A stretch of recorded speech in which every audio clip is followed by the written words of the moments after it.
record a few of these at a time, so that's why we've got the same clothes on. I just haven't got any other outfits. We should do outfit changes, shouldn't we? What, just swap clothes? Yeah. That'd be quite funny. I'd love to wear that. I won't get in your jeans. I can't get in very my nice. jeans, look! Who does their jean buttons up anyway, honestly? I don't wear jeans, especially since lockdown. I fucking love tracksuit bottoms. Yeah, I do. My God. Joggers and leggings. Yeah. Yeah. I was thinking jeans. today, actually, I was like, I don't feel like I am comfortable in jeans. And I've never, do you know, this is weird, right? I literally have never, ever, ever been comfortable in jeans, and yet I've always worn them. Yeah. And I'm like, why would I wear something that I'm not that I'm uncomfortable in? It's funny, but I do love a pair of jeans. I've bought some, Lola, my eldest daughter, got some paper bag jeans. A friend of mine bought them for her, and I was like, oh, I really want them. So I've got myself a couple of pairs of them. Oh, and they're actually quite comfortable. Yeah, I can imagine you in them. Because my friend told me the other day that apparently low-rise jeans are coming back in fashion. Oh, saucy. Well, yeah, but not for... Well, they might be all right for me, actually. They probably would be all right for you. Yeah, but only because right my bread baby sits quite high up. I carry high, so if I can get something that goes on underneath, then wear a t-shirt and bag it out. Yeah, you'd probably be all right, actually. I don't care. I just get my mum to sew another button in, don't I? You have to get the glittery thong coming out the back, don't you? Oh, now we're talking. So today, Amy is going to try and get through one episode without yawning at me. I always yawn a lot when Nikki talks to me because she's really boring. No, because I just get, it's just a lot. And because I really take it in, and I think my body's probably fighting against what you're saying, because that's the truth, what it isn't is. it? It's like, we don't want to hear it's the truth. resistance. So when you've got like a battle, so if you're all falling asleep when I'm talking, or if you're having a lot of like no, and then having to see you're hitting walls all the time with everything I say. And I totally get it. It's normal. Like, you are going to be like, oh, hang on, and then you've got to process it. Yeah. When I'm going against a belief, that belief is there for a reason, and it's like you've got to try and crack it open. Whereas if I was to say you're fat and ugly, it wouldn't tire you. No. Oh, that's easy to hear, easy to accept. Your mind doesn't have to process that because it's just water off a duck's back. Yeah, I'm fat and ugly and lazy and stupid, and yeah, that's cool. But if I say no, you're beautiful, it's jarring, and then you're like, hang on, and you're fighting it in your brain. So you lot are all beautiful, and now you sleep. But yeah, so ignore Amy if she starts yawning at me. It means I'm getting through. So I have had quite a lot of issues with my elder daughter wanting to spend time with her father. So it's a very hard... The situation, obviously everyone's situation is different. My situation's... I spend a lot of my time with... It's just us, me and my two girls. I've got my family around as well, but we're quite homebodies. Like, we quite like being in. We enjoy each other's company. We're all quite... It's all quite nice. We're quite a chilled home. I'm obviously hilariously funny, so there's lots of laughter and dancing, and singing. You know, it's proper fucking Sound of Music. It's not, no, but on the whole, like, we do. It's nice. It's nice. It's nice. So the energy that the father brings is a bit more agitated. Like, he's always been an aggressive person who's quite pessimistic. This is one of the reasons why we didn't really work. And I think where my girls aren't really used to that energy, they don't particularly like the energy. I think that they didn't really want to spend, well, more so my older daughter, because he also likes to baby them, and my elder daughter, she's 10, but in her head she's like 25. She's very independent. I've kind of, there were certain things that she's doing, and obviously you want to keep your kids young, don't you? But I've learnt that some things you can't fight against. Like, if she wants to kind of express herself in certain ways and grow up, you know, I've kind of got to let her, because there's no point fighting against it. She never sat in her pram. When she was about 10 months old probably, I used to have to hold her, and probably not 10 months, probably a year. She used to push the pram. I used to have her hold and she'd push the pram. She'd never sit in the pram. Juno, my youngest, would still be in a pram now if I had a pram. You know, Same. She's such a fucking baby. Like, she's still sleeping with me. There's loads of, you know, they're very opposite, but I'm like, I'm just going to let Lola be who she wants to be. And Juno. But anyway, so I had a lot of issues with Lola not wanting to spend time with her father because she just didn't enjoy going with him. But it was really hard for me because I felt extreme guilt when she was crying because she didn't want to go with him. It was all very upsetting, and most of the time I'm not doing anything anyway, so it doesn't really make a difference if she stays home or not. It doesn't really impact me.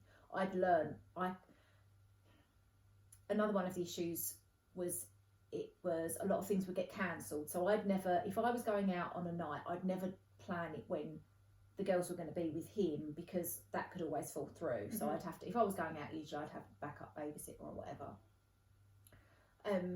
So most of the time it didn't really matter if she stayed at home, but a lot of people would say, you know, they need to spend time with their dad because he's their dad. So, but it has got better now, but it's still not like they're with him. They've been with him recently, and she didn't want to go, even though they were going up to do some quite exciting things. Before they were going, she was a bit like, I just don't want to do it. And I know what it's like when you can't be bothered and you don't want to do it. But then also, obviously, you do sometimes have to do things that you don't really want to do. And I know that probably she's all right when she's there. But I just kind of, I've just always really struggled with what's the right thing to do. Do I force her to do something that she really doesn't want to do just because it's her dad? Or do I let her make the decision? When she comes home, has she had fun? Sometimes. He's entered into a new relationship recently, and they really like her, and I think she really makes it a lot more fun for them. So the first few times, she was full of it, and also she was actually asking when they were going to see them again, and which was fantastic because it was just so lovely to know that they were, you know. But I think the novelty's worn off a bit now. So, well, I mean, my gut instinct is that you always let them make their own decision. Yeah. And I know that doesn't work for babies. And I split up with Paige's dad when she was 9 months old. Yeah. So I understand it's different. Up until the age of 3, unless I ever suspected any harm. Was ever coming to her, even to the point where if the nutrition wasn't bang on, and if he wasn't giving her enough sleep, I was like, you must. You know, he used to say, I can't get her to nap. I said, she will nap in the car.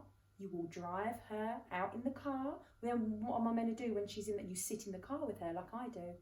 When she falls asleep in the car, I sit in the car with her for an hour and a half while she naps, because you can't transfer that child. Because I'm a mother and she needs to sleep. She's 10 months old. So you do what you need to do. Yeah. Take a book. Not that you can read. But and so I had to guide him. Yeah. Because it's like, she came home and she was in a right state. I said, what's the matter with her? She looks like, she didn't have her nap today. And I said, no.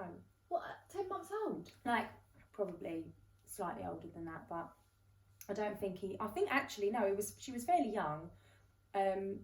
She was in a right state. It was because he was trying, but it was disorientating for her. You know, she's usually put down by me, and that wasn't his fault. You know, we weren't together, so he had to do it. But that's the point; he had to do it. Yeah. You know, and if he'd have said no, I would have said, well, then you can't see her because babies need a nap. Yeah. And that's not okay. So you, as the mum, again, you have to ask yourself some questions. And so many people want to go externally. It's easier to have a conversation with you than it is to have a conversation with myself. Yeah. So much easier because I can hear the answer. So, but you have to ask yourself, what is it why would I force my daughter to go somewhere she doesn't want to go? Because I don't want to deal with the fallout. Yeah. Right? I actually used to make her text him. Yeah. If you don't want to do it, you tell him. Yeah. Because then she's going to get the brunt of him, not you. Yeah. And, and I hoped that he wouldn't react with her the way he'd react with me. But you wouldn't be able to you wouldn't have been able to stop him from doing that. And and this isn't I'm not trying. I get it. That's how I knew the answer. Yeah. I understand. Yeah. Like this isn't you. Oh, what an awful person. Like that's not it at all. But isn't it hard to admit that? Like I was essentially weak and like the opposite of courageous. And I'm forcing my daughter to go because I'm scared of him. Yeah. And when you get it out on the table like that, it will make you see things very differently. I would hope it would enrage you. Because I've got a very, very aggressive mama bear inside me. And I know you have. Ooh. And I'm sure a lot of other people have got that mother bear where it's like if somebody hurts my baby. Yeah. But that wildness, you need to use that not just when someone's attacking your child, but when it comes to doing what's right for your child. Yeah. And just because, you know, like if she was going to school every day and saying, I don't like it, I don't like the teacher, I don't like it, I don't like the teacher. You wouldn't just be like, I'm a bit scared of that headmaster, like I don't want to go. You would be up there all guns blazing, can I have her moved please? She's not getting on well here. So as difficult as it is, and as real as that fear is, and it makes me sad because it is real, and it's so scary because it goes on, and it's like, when will it end, and is it going to snowball? You know, 1 minute it's just, she doesn't really want to come back with you. Is that okay? Like, she'd rather stay here. And then all of a sudden it's like, you've insulted the narcissist. Yeah. And you've poked the bear. And that bear's got teeth and claws, and some of them are savage. You know, like, it's all right for me and you, like, we're dealing with like emotional abuse and like verbal abuse. It's like some people, it's like going to be some really severe, serious consequences for essentially defending their child, because it'll be like, oh yeah, that he would never lay a finger on the child, or never. But that doesn't mean that he's not going to come and threaten you. Yeah. And that is fucking terrifying, especially when you've got PTSD. When you've had that real trauma and that fear is still sitting in your throat. Of course you're not going to, you'll do anything. But when it comes to using your child to placate that bear like an offering, it's like a dummy for a little baby, like, let's keep him quiet, but you can't do that. You know, it's not fair, because ultimately you're always going to want your child to feel your absolute love and devotion to how they feel. A lot of problems arise in adults who didn't have a voice, who were forced to do what they didn't want to do, and who felt like they couldn't, that it's learned helplessness. I didn't want to go, but I had to. I had no choice. All of their power is taken away from them. I can't stay here. I have to go. I have to do this thing I don't want to do. And I know it's not that bad. It's not like they're good, but she doesn't want to. And so she's not being heard. And so then when she goes to work and someone's piling work on her, a boss is, you know, and she's like, I don't want to do this. I don't feel like it's fair that I should have to. This isn't what I signed up to.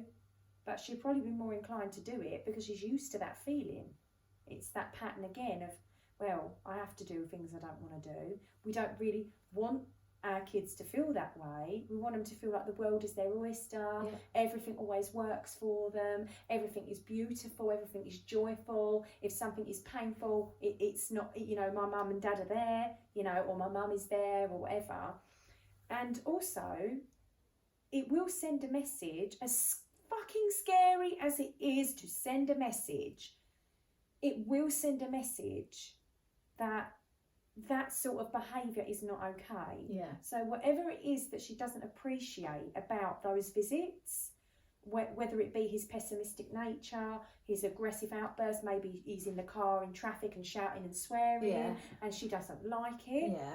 There may be that conversation from you as her mother bear, like the strongest, like no one can go near a mama bear. She will have your fucking guts. She will tear you apart. Like, sorry. Like, feel it. Like, pump yourself up with it and just be like, she's not keen. Doesn't like it when you do that.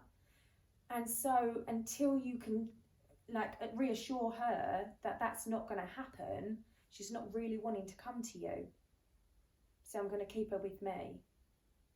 Unless you can say, yeah, that's not going to continue.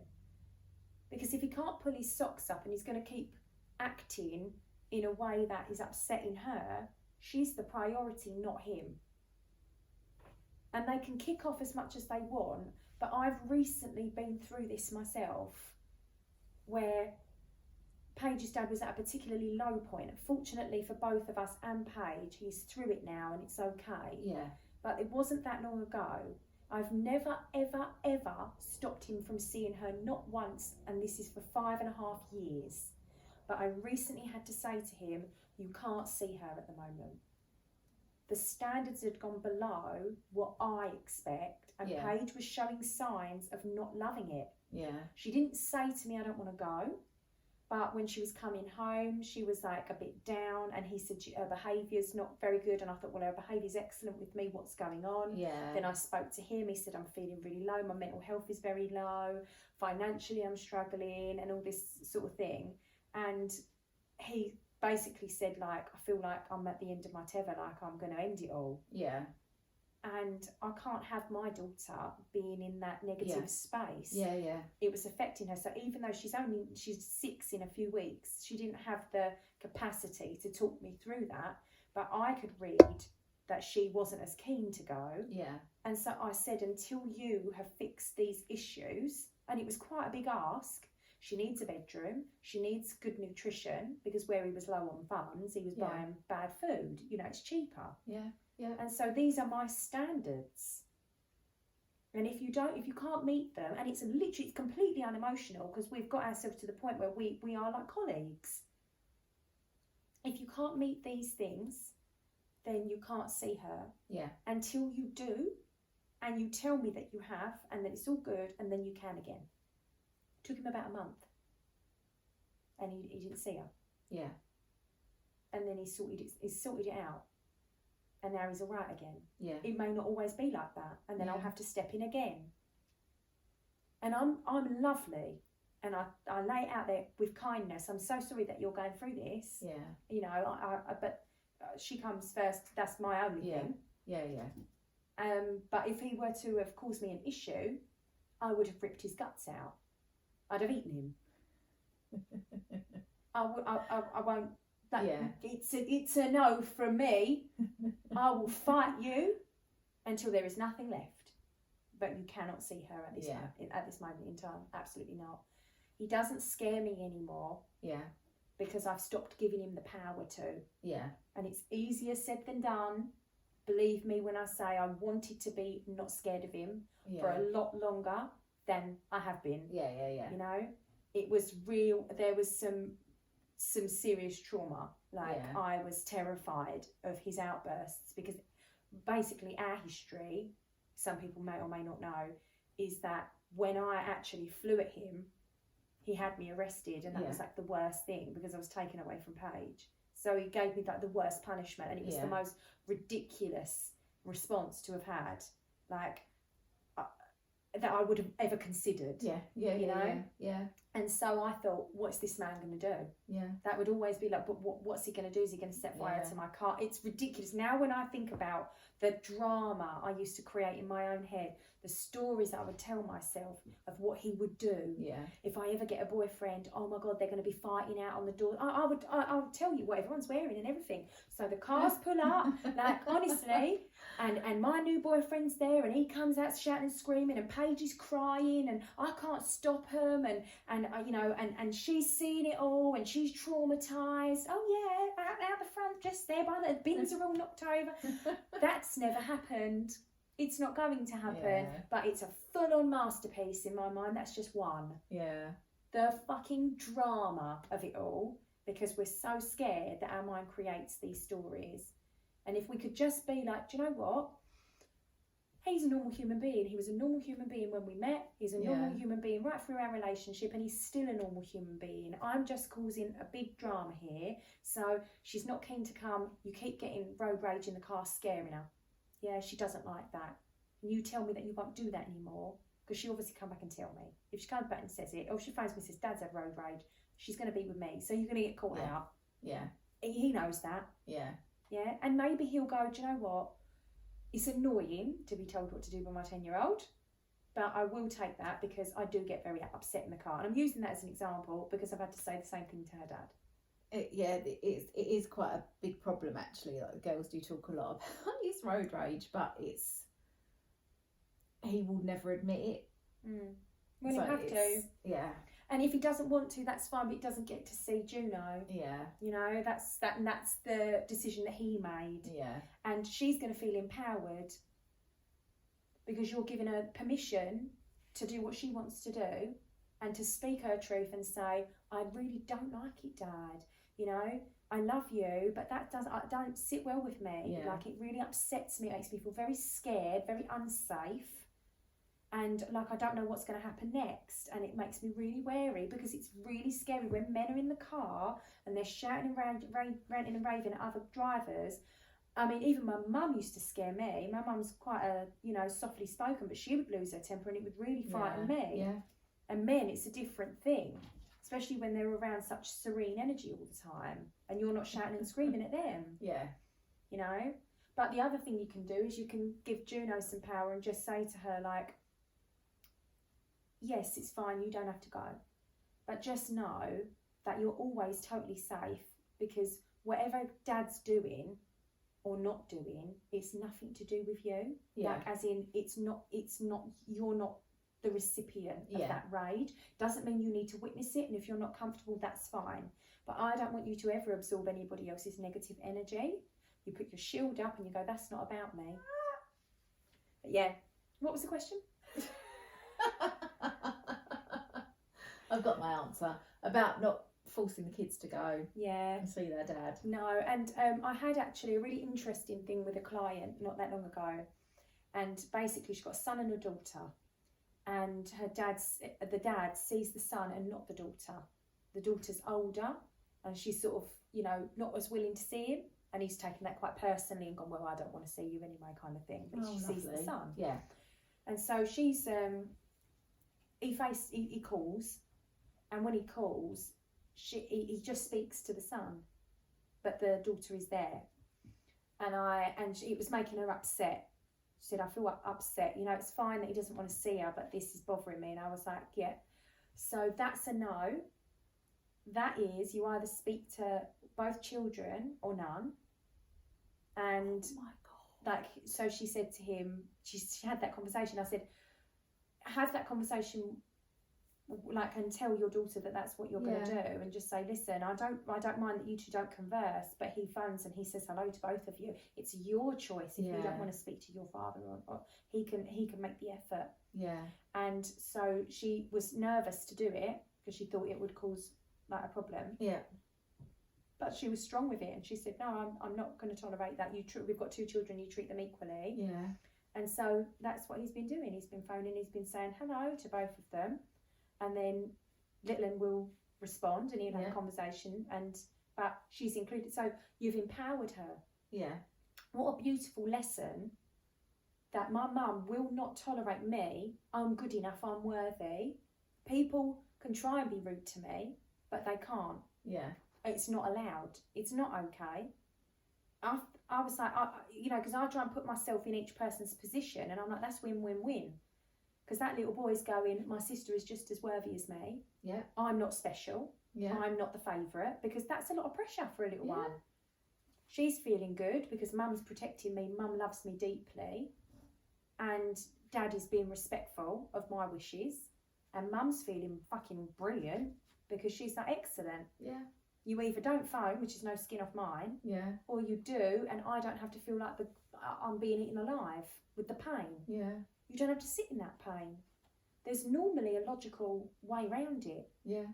But unfortunately, your logical mind and your emotional mind are completely separate. One doesn't work they just, it's either or.